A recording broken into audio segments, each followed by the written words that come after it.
kuwamba Museveni using money and arrogance. Kakati ekizibu kya group is hated. If there is a group that is hated in Uganda, that group is hated. Baba changwa nyo atete bavayo obalaba ko mulale obalaba ko social media nedda mujja ko mulale. Kakati okulira ati eddiini etayina bagiwanirira wansi ntigenda obeere ku mukolo mugambe nemusimu asabire omukolo gunaabulayo nti omulokole wuno bo tebayina ejoogo lyabwe libali mu mutwe ate bakyajooga kuba balina fear is only way. Nebagati ne bwe munaakola mutya akakiiko ka Bank of Uganda era baleese mugundi akazeemu nga mukakanisa nafuuka gavana wa Bank of Uganda nga tebannagoba deputy governor ono yaani omuganda akakiiko tekayinza kumaliriza. That was the target.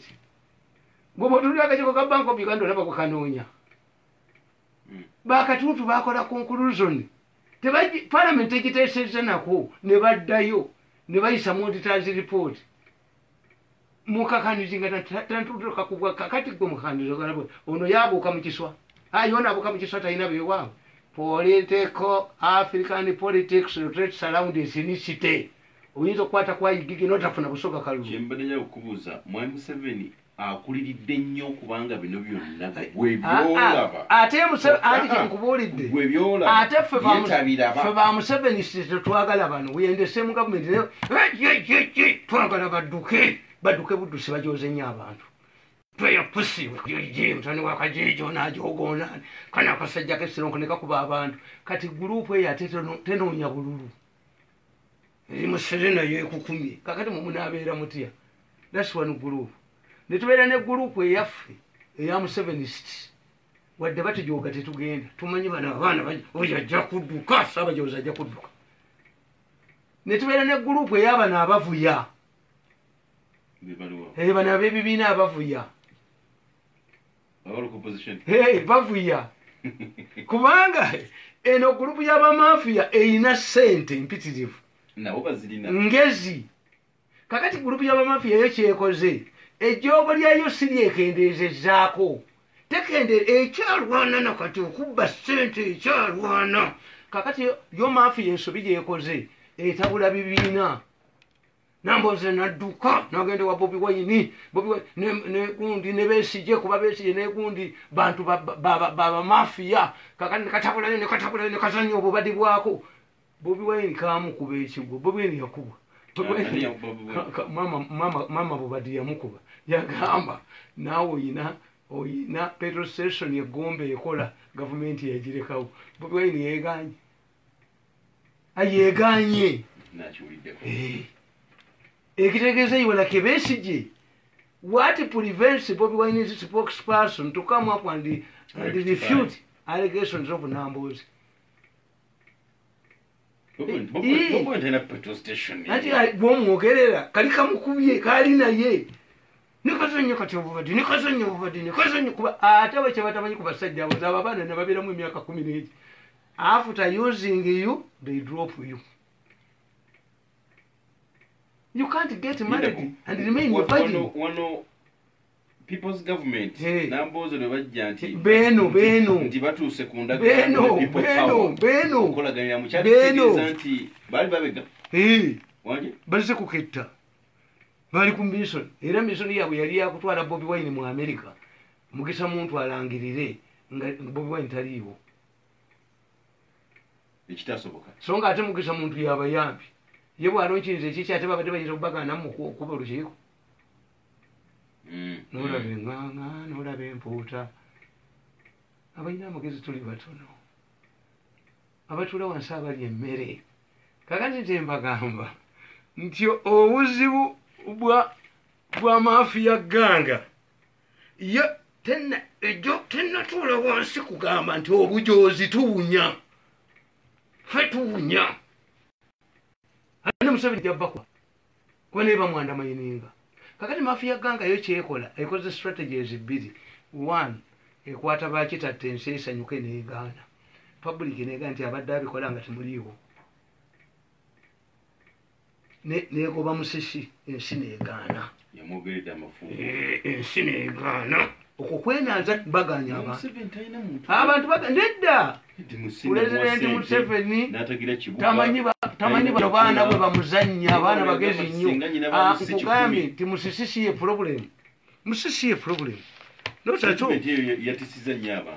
musisi si ye problem nawandika akatabo kange ye kali luddawo nti omunye waliwo omusiru yagambye mbuwandiika kiro musisi si ye problem but musisi ne bagamba nti ndowooza kaali kalulu ka 2011 Besigye yatuwangula mu Kampala ne difference ya bululu 3,800 ku luno Besigye yatuwangudde ne margin ya bululu 17,000 kinene nnyo naye kyembabuuza musisi yakola enguudo mu Kampala waliwo abamu ekweseemu oyagala kumanya bifudde mu nsi okufuna amawulire agataliimu kyekubiira nga tegaliimu kakica yadde agasengeteddwa abakugu tulina ne tekinologiya ayanguye emirimu anti tujjawo wooli nawe n'oteesa butereevu ku mawulire ag'ensonga kati nno ky'oba olina okukola kwe kulaba amasengejje butereevu ku NBS television kwokka buli lunaku ku ssaawa emu ey'ekiro.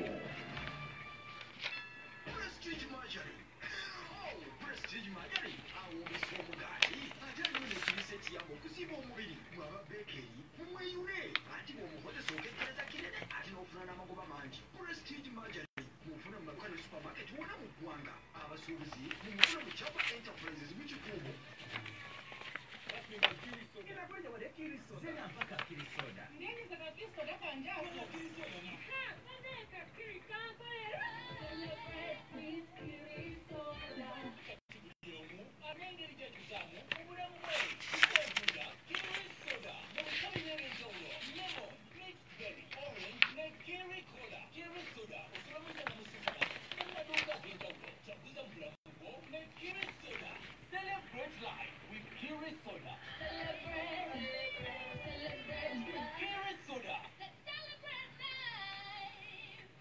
Olina omanyi nini emotoka ebinuna we bakitunda ekwakoza bizinesi y'okununa sebutikitaka ekutulesa butikitaka bwe bali babada ku bbiri ekimotoka kijja ekinuna kati kangula ekyana nebona okula ekimotoka ekinuna era nakyo kijja kutuuka kikaddiwe abaana bafika bagabbe simanyi no mpira gyabisesengiki kati nkoleeza woteringigale kola ekintu ekyenkalakkalira nga tolikiddamu nti weetaaga ye biodigester septic tank eri maintenance free ekitegeeza ntutenuulibwamu etwala ekifo kitono nnyo ejja mu fuuti 3 ku 3 ekola ku lukalu ne mu lutobazi ekola awaka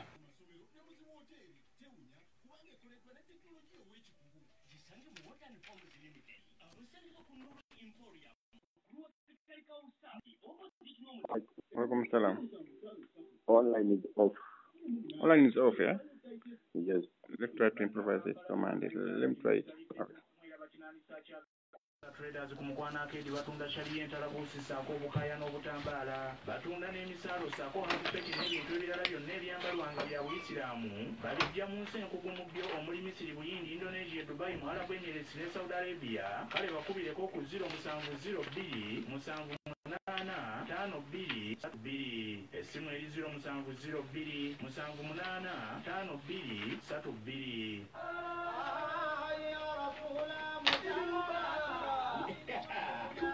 Tuliaidi Alifitli Wonder World Amusement Park Ekansanga Omumatari Amazina Gekinansi Eriesubo Bouncing Castles Water Slides Tosuwaba Ghetto Kids Kariba Wanga Chakutusanyuke Abatutuli bakutambulira akakundi akajozi kokagezi kakubaba n'ebituli akakundi akajozi mu kifo ky'okwejjako mu kifo ky'okutegeera nti Museveni Kampala yizo mulema 2021 akakundi akajozi ate nkugamba nti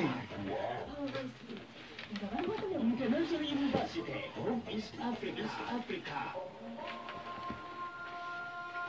Officer Supreme Mufti ekibuli zaka uganda limited eyongedde okukondeza enkola mu kutoola zaka anti katuguddewo akawunti mu tropical bank osobola okuteeka ssente ku akawunti yaffe eri mu tropical bank noti 7 mwenda emu 7 oba osobola okuweereza mobile money ku noti 782 naawe ayagala okuweereza saddaaka ez'okukulaakulanya obusiraamu osobola okuziweereza ku akawunti eyo n'essimu y'emu osobola okutoola zaka mu bino wammanga ebyobusuubuzi ente embuzi oba endiga amakolero amayumba agapangisibwa emigabo ettaka oba estate ebyobulimi omubisi gw'enjuki okumanya ebisingawo kuba noti 729 Tokoya kontano akajiji ye bamukuba ekigu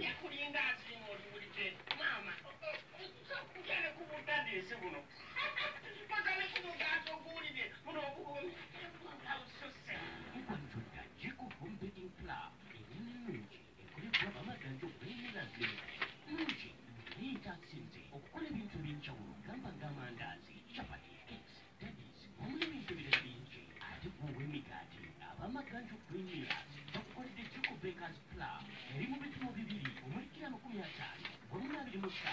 engano ya jiko eriko kati wajetaaze kisange maduuka gonna agisinga bungi mu ggwanga mu supermarket oba mu factory yaffe esangibwa emaganjo okumanya ensingo akabina kabajo kajajoga ukajoga nakati kakyajoga ukajoga ngyewali sente kazijjawo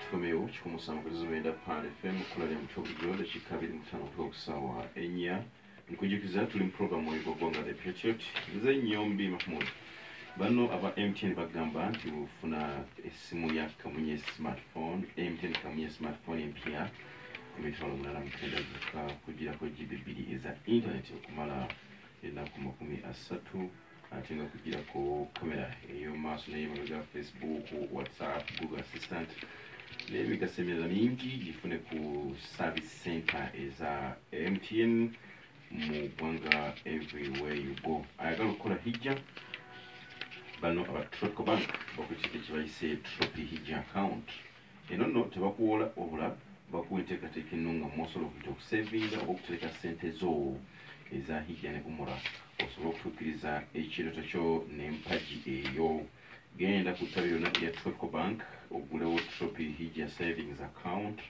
osobola okubanga ensonga zitambulira ddala bulungi ampuliriza yonna gy'osinziira okubanga otwegaseko ensonga ya sima imamuwo ennaku ntono nnyo munange ezisigadde si leero nno olina okukola ekisoboka kyonna okulaba nti baimamu baffe bafuna essanyu obudde buno essaawa zitulina ntonotono okutuuka ku mukolo oguwunzika kaakati no tusabye akasigaddeyo konna n'ennaku nga ziggwayo saddaaka ekolebwa mu nnaku zino 10 erisembayo nkulu nnyo tuweereze twongere okuweereza ekikumi ky'olina omutwalo 5 nibamu abadde asaaza afune kanzu nibamu abadde asaaza afune idi kwako essimu yaffe eya Airtel eri 0706 7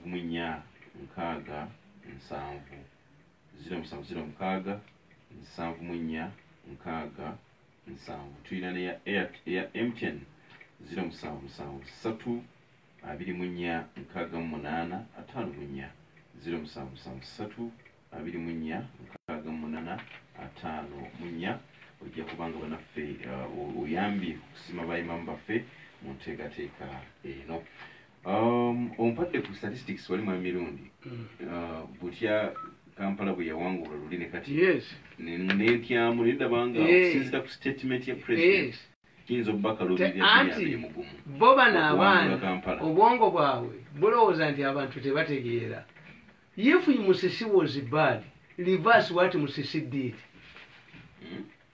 oba ovumirira oba tokkuba Buganda giddiza ebyayo Museveni Musisi bamuwa ssente nnyingi anti kyemubuulira Musisi bamuwambira mu vetting waliwo omusajja mukulu yenga kumpi asulira ddala mu gundi mu City Hall because ntweyo pusi yagamba president this man abuses musinga nkabole wenga nkasa omutwe ekyo kikutegeeza kajina nalambula mu helicopter bayina gala bagitanga. Where was the intelligence? Kubana bagamba nti intelligence yabana inekizibu tesobola kubuulira. Olw'ensonga ti intelligence bwe ganti wana musisi. The person ate bakuwa batya report ekwata ku musisi.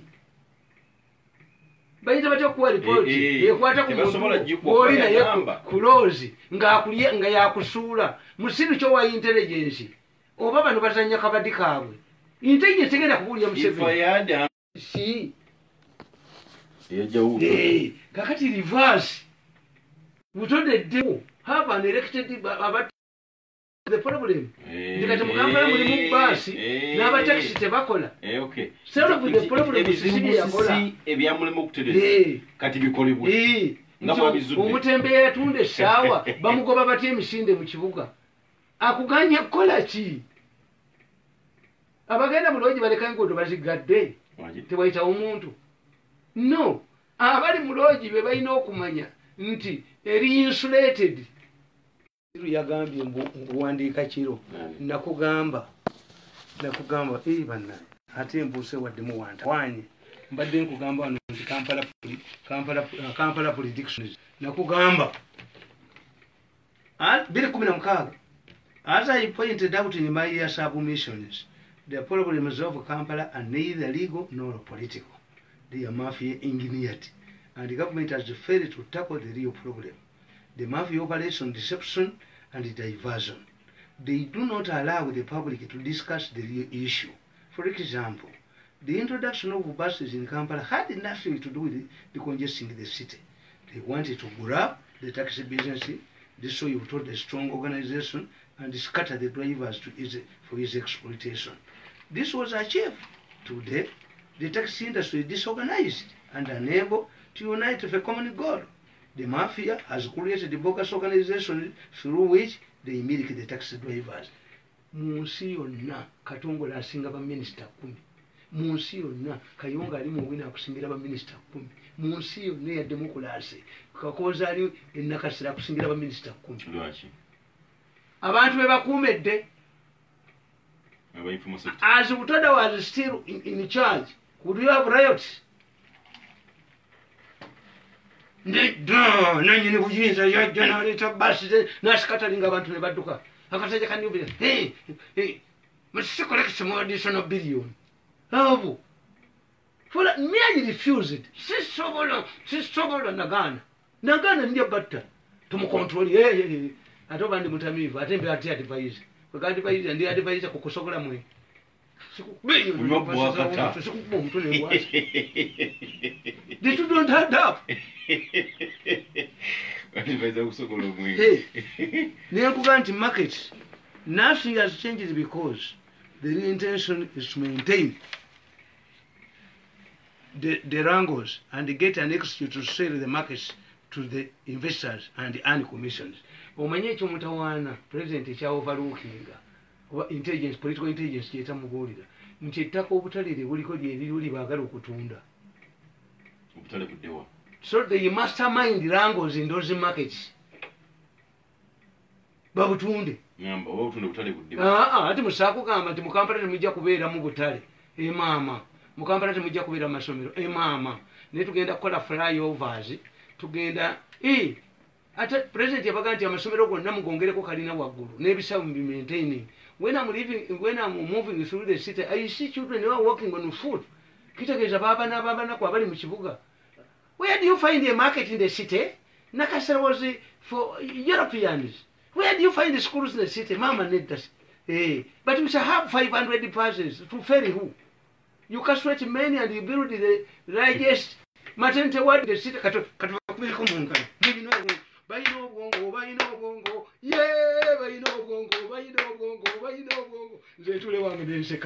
They talk contradictory. If Kampala is not going to have people, mugenda kubeera mu offices abajja n'emmotoka zaabwe. How can you at the same time think about bringing 500 buses to ferry who? A Malundi Island, you buy a modernist mail for Malundi Island. Yeah, mafia tekukiriza kuteesa, mafia tekukiriza to reason. They talk contradictory. You plan for flyovers. You plan because the city population is expanding. But if the city population is going to be reduced, then why do you buy? Tukanye mwa mirundi. Pena musibi ya bamukolera mu. Byalinga with the close liaison with the president tamanyi mafia nze mbabulira. President tamanyi mafia si mafia. Yadi misalinga Kampala on behalf. Musisina yadi tamanyi bakolera. Ino group ya bana babbi. Omwana ono yabeera mu kibuga buli kamukono ne kononeka. Ngali kubibye. Kuba kukambu bajagula. Okula nizirete benyo ndo nkwasa omutwe. Okula sente njagala odduke. Ngoba banje oganga wawasa mwala wa president nanga wajewo omulala mpase muwalabu. Simple matter. Ekitegeeza, if the president has not fundamentally reverse what Musisi did, Musisi yali captured, hostage. Nti bajagala bateeka abamawulire ne babuuza. What's your comment about Musisi Excellency? If I had 100 Musisis, kakati nga bichi bamwagala nti whatever Musisi is doing in Kampala is sanctioned by Museveni. The president. Reverse psychology. Why didn't Musisi own up? Nembaga nti Musisi yagira mu biti bibiri, mafia nemuyingira mu wano mosaic. Twakijja mu political science twakijja mu Musa. Yanona abaana ba Israel emisiri. Mosaic image. Te oyo mununuzi azokutereza ebyalemedda. Mosaic. Nembaga nti president buli muntu yenna gwawana mafia muyingira. Mafia muyingira. Ndisinga babbe ebintu ne babitereka. Owa defense mubiraba. Defense wekyalo. Ewe muhasaayo. Ate akumulira okulinda. Kakati Musisi mafia muyayingira. Musajja wange Kateera yakuba bano n'abateeka ku ttaka. Omanyi Kateera atundira musajja mukulu yalowooleza mu ssente. Kateera talowooleza mu ssente, alowooleza mu pawa. Kateera wakubira bano. Bane ssente z'obujozi byabe basomane bajoga. Bo ssente z'abayingira mu mutwe. Era singa Museveni yali alowooleza mu ssente singa yagwadda. Teri munnabyabufuzi alowooleza mu ssente abeerawo. Tekiri ebyobufuzi ne ssente. Naye ebyobufuzi ne ssente bitambulira. Okujjako okugula mu byemugula. Government delivering to dig a pit to create another one. Digging up one small hole to cover the other. So no tumujoga kati. Netumujoga. Yeri kwa kumtutekali. Omumbeja dana na atulawo. Netujoga. Ayi gigi. Omumbeja gundi atulewo. Kakati yo muwala yafudde. Nakatabo kempandisi. Kanuko kawedde. How mafias? Omwana aliwo. Omanyi bangambye jjo nti kapiteni Roy yakomyewo ayagala kuntwala museeto nokulya ekyamisa ne baga nti azimpe ngule enkoko tugiryeka n'abaana bange oba mbuzi nabiri nabyo bisanyukeko naye nze okugenda mu seeto nendya baleeta akantu we kati mbu miliyoni nti sigendayo sigendayo bagenda obona omukyala omuyitale gwe bali bagambye okuzimba eddwaliro ly'ebubowa nga ne batugamba akafibwekasi ne batugamba nti enyama egula ssente nnyingi nnyo mu hoteri ntirwaki nti anti ente zebagenda okusala baziwa wayini enyama ebeera mu wayini nga balina ekiyinja bwekiti kiringa kinnyo naye ne bagamba nti ekyo muyitale woteri mwekiri kati nti ate olwapo nenoonya gye naali enkoko. That's not my type. It's type yange. That's why for me I cannot go into exile. Naye kakati Nakalema yeepanse ku gundi. Oyo omukazi bagemere mumuveeko. Nakalema ali mu basezaalabo. Mbo Nakalema president yawandikira gundi abisolving. Kikyo kyamuwandiikira. Kikyoncho mukwano gwange namunoonyeza kikyoncho dduka Nakalema agenda kuwabika. Nakalema bamukozeeko buteepu Nakalema agenda kuwabika. Nakalema yakubidde Bagamire essimu ndamuteeka ku gundi. Kulawudi abuulye bano nti w'amaanyi nnyo. Essimu ya Bagamire ekwata wonna. Discussion yonna nabali bye baateesezza Mukama Bagamire abiyina. Nakalema yayabise. Nakalema yayabise. Alina audience gy'alimu mbw alagire. Koze essimu ya Bagamire era Bagamire yamugamba nti si gwe onfuga president yanfuga. That tough woman. Singa tulinayo babiri bokka. Singa omubya kankana singa omubya. Ne bagamba nti bali bagenda kumutta.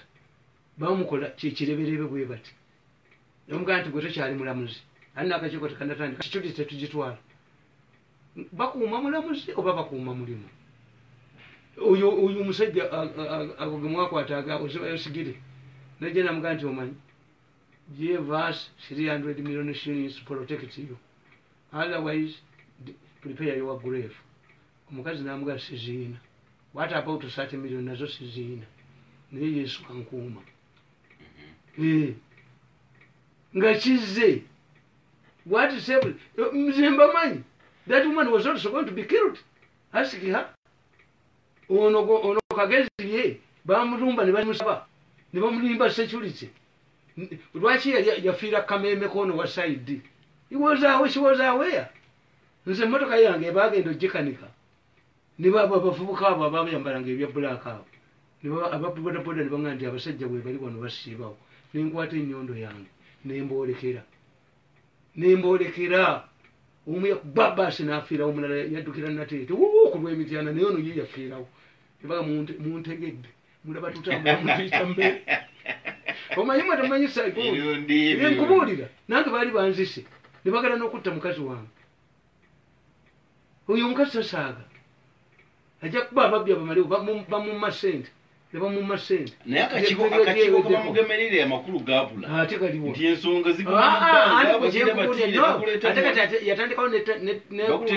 yateekako negundi eya arbitration anti tebamuwa publicity nayayabiza nakalema nebaluuni erina weekoma neyabika nakalema twayimbanga mu kizito wakikere yewaga atemere kumu nakate wakikere yayabika omukazi mumuleke anti nesezalawo naye mbawandiisemu akatabo tuli kumukukiro pale fm dakika mwenda ebyo ebizimbe byammwe mbikozeeko akatabo konna bakagulawundi yabyo kyonna neyagula ettaka neyaliranga mu city council naki n'ebirango ne date ebizimbe byaffe akati kankubuulire dakiika zino njagalaku sorry anti nkubuulidde linda akatabo kange mbalage esole yabyo yonna okay mbadde nkulaga wano tumaze kya Kampala kankulaga wano impact of new ministers mpandika kuba Betty Kamya ne bani katono nnyo kwa mukyala Betty Kamya yagamba mwe Museveni kuruno bidi ali gumu kugenda kuyola Kampala n'ebitundu kye yali ajja bufuna Betty Kamya mukozi naye forces zirimu omanyi nti oyo omwana omanyi nti Betty Kamya alina ekintu kye yakwatako oyo omulenzi gundi mwana we mugezi nnyo namugamba jo nti gwe nga tebakunywanga nga kitatta gundi bamuyita mutya sewava omanyi nti yagenda mu Sheraton naga nti baminisita abasinza okukola mu Uganda tumwebaze Kataaka Museveni abali wasi Betty Kamya yali alina kyakutteko koyo omwana mutabani wakajiijo oyo abadde ajooga ennyo kati eyawunya naye nga tebalina bwongo. Where could Sewava have money to organize a press conference in Sheraton? Tebabala. It tells you that the people who were fighting the Betty Kamya were powerful people. Tumwebaze naye ali rated mu bakoze. Tumwebaze. Kitegeeza tumwebaze sponsored it. Kuba balina enkola egamba nti webanzira mu kifo nkisigalamu. Osigalamu kyonto tukuba ni mu office omwana attira munne.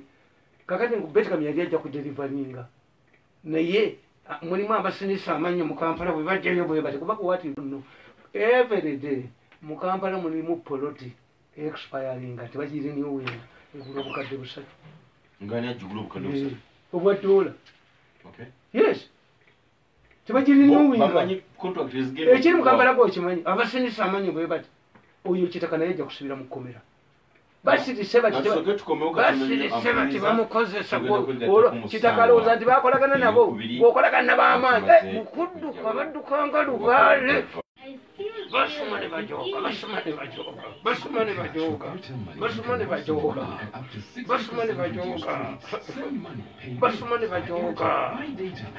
tobalabako beekukuma tobalabako to get started. Winners will be called using 0752-600-222. Airtel, the smart phone. Zakka Rockford Uganda yateekawo enkola ey'obwerufu okuŋŋaanya zaka okugigaba eri abantu beerina okukasa obuweereza bwaffe ku mbeera z'abamulekwa abakadde abateesobola bannamwandu n'abavubuka nga tuyita mu kutondawo emirimu okuweerera bamulekwa ebibiina by'okwekulaakulanya okutumbula ebyobulimi n'obulunzi wamu n'okuteekawo ebintu ebivaamu ensimbi eziyimirizaawo obusiraamu oba kiyite wakufu buli muntu yenna atola zaka mu maali ye aba atuukiriza empagi y'eddiini zaka ejjibwa ku bintu ebivaamu ensimbi ng'ebyobusuubuzi ebyobulimi n'abafuna omusaala eri abo abatuusizza osobola okusasula zaka ng'oyisa mu bank oba ng'okozesa enkola eya mobile money ku ssimu 0777 22 12 oba 070655 19 oba n'ojja butereevu ku ofiisi zaffe eziri ku Plot 9 Perryman Garden Old Kampala opposite Old Kampala Primary School House of Zaka and Work for Uganda ku lw'okutoola zaka mu maali yo. Sip sumulula ne rehab. Sumulula rehab kola. Fandem orange, fandem fruit, ne roko. Okebere wantu akatandikira okwewangulira ebirabe ebisufu. Funa ecupa ya rehab ey'obwerere ku buli nnyukuta ya rehab gy'osanga wantu akatandikira. Kuŋŋaanya ebigambo rehab 10 owangula akakadde k'ensimbi. Ebigambo 5 owangula flat screen TV. Ebigambo 4 owangula smartphone. Ebigambo 3 owangula eggaali ey'ebirooto byo. Funa ekirabo kyo oba ecupa ya rehab ey'obwerere okuva ku factory ya rehab kuduuka oba ku dipo ya rehab. At Rehab, everybody is a winner when you sip Sumulula. Terms and conditions apply.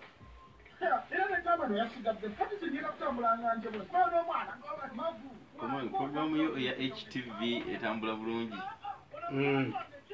Muvubuka akyakukyaza wali bangi babakyusa naye porobulemu ye alina sente naye takaba olaba nanga nekweka sembera yasembera kozi bamuyitaani wali mulokole alina sente empitirivu naye tabawa nabo kati ngenda okulaba nga ate nze mbawadde ye yeekweka lwa commitment nti you get people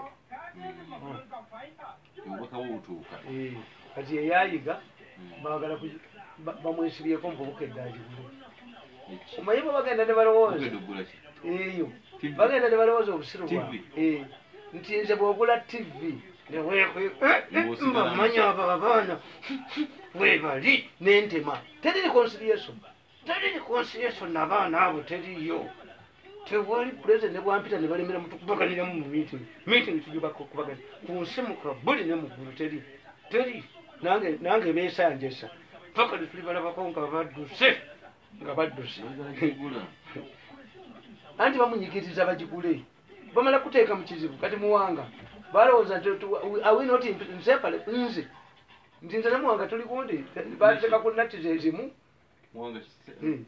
yes bamukuba ekibu olumala okuba nga badduka mulaba ku Facebook Sawa zigenda kuwenya ez'okumakya bamusuubiza miliyoni baali batagetinga nze nzabumba manyi nnyo kubanga ensi yonna yabakyawa mugabuzi buli kwe bajoze yabakyawa okulizayininga ne badduka so bad omulimu oguleseewo owunye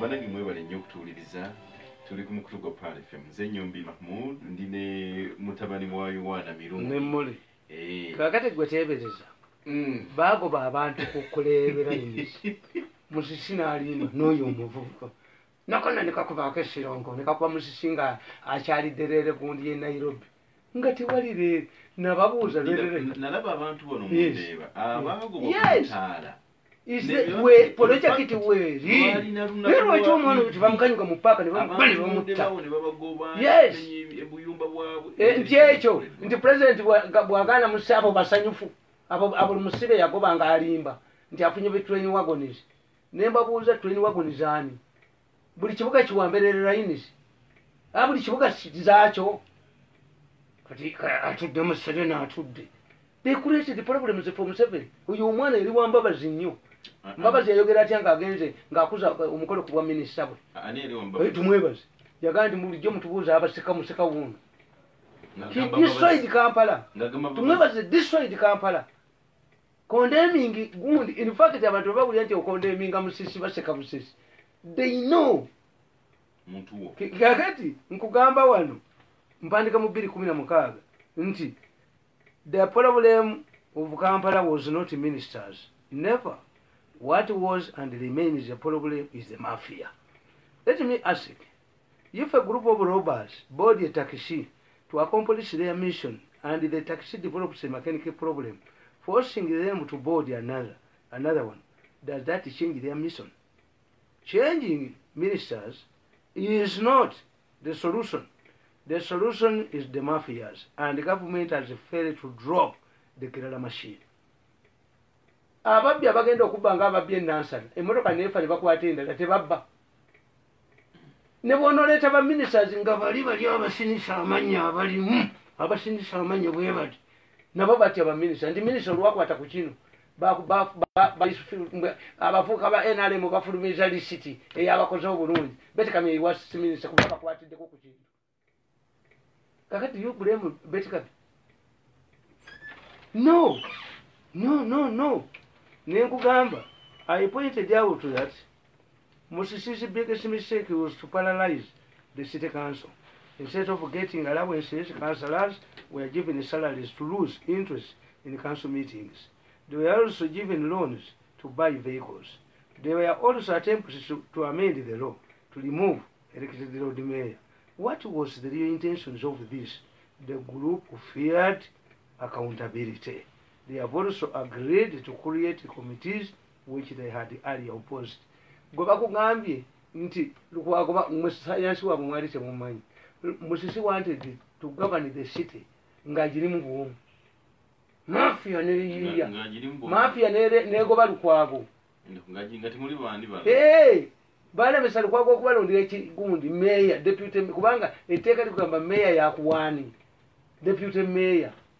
Kakati gwe waliwo mwami kitanda ate yayitamu resolution yayitamu nga ba mafia tebaagala Kampala ayina elected council. Why? Toyita kola bintu bya bubbi binyigiriza abantu with an elected council olidda bwolidda. It was their aim to render the council useless instead of giving them money allowances of an appetite to seek and deliberate on issues. Musisi abatwala mu Tropical Bank n'abewolera emmotoka n'atandika bawa misaala to lose the appetite. Council Musisi yasangawo yali dominated by NRM baakomawo okimanyi nti Lukwago naye yali independent Musisi n'oyo omuvubuka council n'agikuba n'agiteeka wali.